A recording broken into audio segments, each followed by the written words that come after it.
किंवा वृक्षाजवळ जे काही बोलत असू ते सगळं झाडाला समजतं, झाडाला झाड त्या पद्धतीनं आपल्यात आत्मसात करून घेतं. आणि तुम्ही जर चांगला संकल्प करत असाल झाडाजवळ उभा राहून, तर तुम्हालाही त्याची फळं चांगली मिळतील. तुम्ही जर विकृत काही संकल्प करत असाल किंवा विकृत काही बोलत असाल, विकृत काही तिथं करत असाल, तर त्यावेळेला झाडावर सुद्धा त्याचा खूपच वाईट परिणाम होतो आणि झाडाला सुद्धा त्या संवेदना समजत असतात. तर वृक्षवल्ली आम्हा सोयरी, सोयरी म्हणजे आमचे पाहुणे, नातलग, आमचे जिव्हाळ्याचे जिवलग, असा त्याचा अर्थ आहे. वनचेरी, वन म्हणजे वनात राहणारे पशु, सगळे पक्षी आहेत, हे सगळे आमचे सगळे सोयरे आहेत. झाडं आमचे सगळे सोयरे आहेत, वनात राहणारे सगळे सोयरे. त्याच्याप्रमाणे सुस्वरी पण म्हटले. सुस्वरी पाण्यात राहतात, म्हणजे जलचर पाण्यात राहणारे सगळे प्राणी जे आहेत ते सुद्धा आमचे सगळे सहकारी आहेत. ते आमचे नातेवाईक आहेत, ते आमचे पाहुणे पै आहेत. आणि म्हणून सगळं विश्व कुटुंबकम, सगळं विश्वच माझं कुटुंब आहे, अशा पद्धतीची ही एक लहानशी भावना तुकाराम महाराजांनी या अभंगातून केलेली आहे. आज तुकाराम महाराजांचा बीजेचा जो कार्यक्रम आहे, बीज मंत्र, बीज म्हणजे आधी बीज दाखवले, लहानसं बीज, आणि त्याचा विस्तार एवढा मोठा होतो. या वडाचं बीज एवढं लहानसं आहे, पण वडाला विस्तार केवढा मोठा आहे. तर अशा पद्धतीनं बीज हे अत्यंत लहान असतं, परंतु त्याचा विस्तार फार मोठा असतो. आणि म्हणून आपण झाडावर प्रेम करावं. किमान नाही म्हटलं तरी वर्षातनं 1, 2, 3 झाडं तरी प्रत्येकानं लावली पाहिजे. मग विशेषतः फळाची असली तर फारच बरं. तर आपल्यालाही फळं खायला मिळतील, पक्ष्यांनाही खायला मिळतील, माणसांनाही खायला मिळतील. त्याचबरोबर मुलाढोरांना, माणसांना, पोरांना, सगळ्यांनाच म्हणजे फळं खायला मिळतील.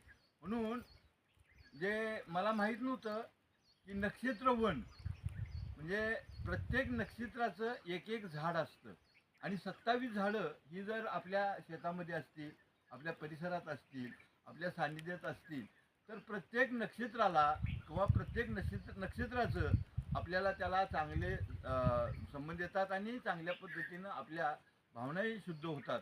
आणि म्हणून आम्ही या ठिकाणी वडाचे जे पूजन करतो, वड, पिंपळ किंवा उंबर, अशा पद्धतीची ही जी एक नामांकित झाडं आहेत, ही अक्षय झाडं आहेत. त्यांना कधीही मृत्यू नाही, हे कधीही मरत नाहीत, कारण हे अक्षय आहे. ज्याला क्षय नाही त्याला अक्षय म्हणतात. अभंग कशाला म्हणतात? ज्याला भंगच नाही, जे जसंच्या तसं राहणार. गेली 450 वर्ष, 400 वर्ष व्हायला आली, तुकाराम महाराजांनी अभंग लिहून ठेवलेले आहेत, आणि ते आजही महाराष्ट्राच्या कानाकोपऱ्यात गायले जातात त्यांचे अभंग. आणि म्हणून आपण सर्वांनी तुकाराम महाराजांचे बीज हे जे करतो या ठिकाणी, त्याला कारण आहे, कारण ते सामाजिक समतेचं प्रतीक आहे. आणि सामाजिक समतेच्या प्रतीकामध्ये तुकाराम महाराजांनी कोणत्याही पद्धतीनं जे अवडंबर होतं, वेदाचा अर्थ आम्हासाठी ठावा, इतरांनी वाहावा भारमाथा, अशा पद्धतीचं तुकाराम महाराज म्हणालेले आहेत. तुम्ही भार वाहणारे आहात, परंतु वेदाचा अर्थ आम्हाला कळलेला आहे. कारण इथे इतकी विषमता होती त्या काळात, 400 वर्षापूर्वी. आज एवढी विषमता आहे की इथं संविधानाप्रमाणे देश चालला पाहिजे अशा पद्धतीची भूमिका असताना सुद्धा संविधानाच्या ऐवजी आपल्या मनाचंच काही जे केलेलं आहे ते, आणि जे संस्कार ज्याला तुच्छ लेखलं जातं काही लोकांना ज्या संस्कारामध्ये, अशा पद्धतीचं एक संस्कृती या देशात परत आणण्याच्या दृष्टीनं जे काही प्रयत्न चाललेले आहेत ते अत्यंत विकृत आहेत. आणि तुकाराम महाराजांनी त्याच्यावरच प्रहार केलेला होता. म्हणूनच आपण या ठिकाणी इतर संतांच्या पेक्षा तुकाराम महाराजांच्यात आणि इतर संतांच्यामध्ये फार फरक आहे. आणि असं ज्या वेळेला तुकाराम महाराज म्हणत होते, आम्ही सगळे एक आहोत, विष्णुमय जग वैष्णवांचा धर्म, भेदाभेद भ्रम अमंगळ, सगळं जगच विष्णुमय आहे, सगळे जगच देवरूप आहे. आणि भेदाभेद जे आहेत, जाती वर्ण व्यवस्था, हे सगळे जे भेदाभेद आहेत ते चुकीचे आहेत. हे पहिला हल्ला तुकाराम महाराजांनी त्यावर केलेला होता. म्हणून त्या दृष्टीनं आपण या ठिकाणी तुकाराम महाराजांच्या बीजेंचा कार्यक्रम घेत असतो, वर्षाला घेत असतो. गेल्या 10-15 वर्षामध्ये आपण हा कार्यक्रम इथं अखंडपणाने घेत असतो. चालू वर्षी थोडंसं आपल्या गोशाळेला 25 वर्षे पूर्ण होत आहेत, आणि त्या निमित्तानं आपल्याला ह्या 25 वर्षाचा कार्यक्रम एकाच वेळेला घ्यायचा आहे. आणि म्हणून आपण हा कार्यक्रम जरा मोठ्या प्रमाणात घेतलेला नाही. या ठिकाणी महाप्रसाद आपण करत होतो तेवढ्यालाच फाटा आपण दिलेला आहे. परंतु आपले जे सगळे सकाळचे कार्यक्रम आहेत, म्हणजे झेंडावंदन असेल, तुकाराम महाराजांचा झेंडा, म्हणजे झेंड्यात सुद्धा फरक आहे. आपल्याला फक्त ते नायलांच्या कपड्याचा झेंडा आज सगळीकडे दिसतात, त्याचा तसा अर्थ नाही. तुकाराम महाराजांचा झेंडा जो आहे तो आपल्या काऊच्या मातीत आणि गेरूच्या मातीत रंगवलेला असतो. हा आपल्या वारकऱ्यांचा झेंडा आहे, वारकरी पंथाचा झेंडा आहे. आणि आपल्या म्हणजे काही आपण वारी करणारे लोक आहोत, काही लोक आपण वारीला जात होतो आणि आताही आपण जातो. परंतु हा वारकऱ्याचा जो झेंडा आहे, सांप्रदायिकताचा जो झेंडा आहे, सांप्रदायिक वारकऱ्यांनी इथं समता रुजवलेली आहे.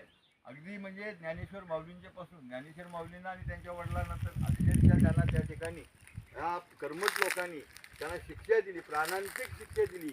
अशा पद्धतीचं पण आज ज्ञानेश्वर महाराज जिवंत राहिलेले आहेत, तुकाराम महाराज जिवंत राहिले आहेत, नामदेव महाराज जिवंत राहिलेले आहेत. नामदेव महाराजांना कीर्तन करू दिलं नाही, नामदेव महाराजांना देवळाच्या बाहेर घालवलं.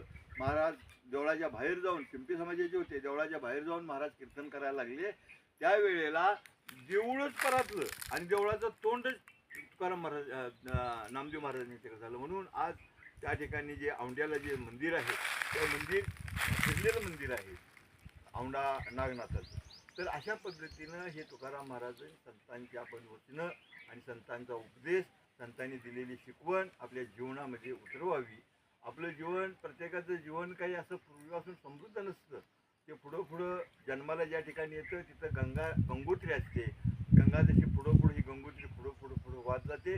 त्यावेळेला ती पुढं समुद्राला जात असताना, त्या समुद्रामध्ये विलीन होत असताना ती गंगा बनते, पावित्र्य तिला त्या ठिकाणी येतं. परंतु सुरुवातीला आपण या ठिकाणी जरी असलो, लहान असलो, तरी आपलं जीवन हे अखंड आहे. आज नाही उद्या केव्हा तरी आपल्याला हे चांगले संकल्प घेऊन आपण सगळे जीवनामध्ये राहूयात. आता या ठिकाणी आम्ही दोघांनी या ठिकाणी हे सगळं चालू करण्याच्या दृष्टीने केलेलं आहे. आता सगळे तुम्ही आनंदाने हे सगळं करता, त्याचाच आम्हाला आनंद आहे. आणि म्हणून आपण हा कार्यक्रम न विसरता, न चुकता, न कंटाळा करता केला पाहिजे. नुसताच कार्यक्रम नाही, कार्यक्रमाचा आशय लक्षात घेऊन, कार्यक्रमाचा अर्थ लक्षात घेऊन त्याप्रमाणे आपलं वर्तन ठेवूया. एवढं या ठिकाणी आजच्या ह्या झेंड्याच्या निमित्तानं तुम्हाला मी सांगतो. आता 12 वाजता आपण तिथं सगळे जमू. 12च्या अगोदर 10-15-20 मिनटं आपण त्या ठिकाणी प्रार्थना वगैरे करू. आणि तुकाराम महाराजांचे विजेचा जो मुख्य मेन कार्यक्रम असतो, त्या कार्यक्रमामध्ये फुलं वाहू आपण सगळे. आणि हा कार्यक्रम तिथंच आपण थांबवू. पुढचा कार्यक्रम काय होणार नाही. आणि म्हणून आपण ह्याला थोडासा फाटा दिला. 18 तारखेला आपला सगळा हा मोठा कार्यक्रम या ठिकाणी होणार आहे. तर या कार्यक्रमातलं आपलं सगळ्यांचं लक्ष पाहिजे. आपल्याला थोडंसं कष्ट पडणार आहे, आपल्याला थोडासा त्रास पण होणार आहे. हे सगळं सफाई करावं लागणार आहे, हे करावं लागणार आहे. तेव्हा आतापासूनच आपण त्या तयारीला लावूयात. थोडं या ठिकाणी सांगतो. तुम्हाला लोकांना धन्यवाद देतो. तुम्ही आनंदानं आज रात्रभर जागरणी केलेलं आहे. तेव्हा आज आपण कुठल्याही कामाचं वगैरे फारसं काही हे करायचं नाही, चिंता करायची किंवा कामाचं वगैरे काय आपल्या डोक्यावर घ्यायचं काहीच कारण नाही. तेव्हा आजचा दिवस आपण अशाच पद्धतीने महाराजांच्या सान्निध्यामध्ये घालूया. तुम्हा सर्वांना धन्यवाद. पुंडलिक वरदे हर विठ्ठल श्री ज्ञानदेव तुकाराम पंढरीनाथ महाराज की जय. तुकाराम महाराज की जय. गो माता की, गो माता की. गाय बचेगी, गाय बचेगी, बैल बचेगा, बैल बचेगा, गाय बैल बचेंगे, गाय बैल बचेंगे, देश बचेगा. तुकाराम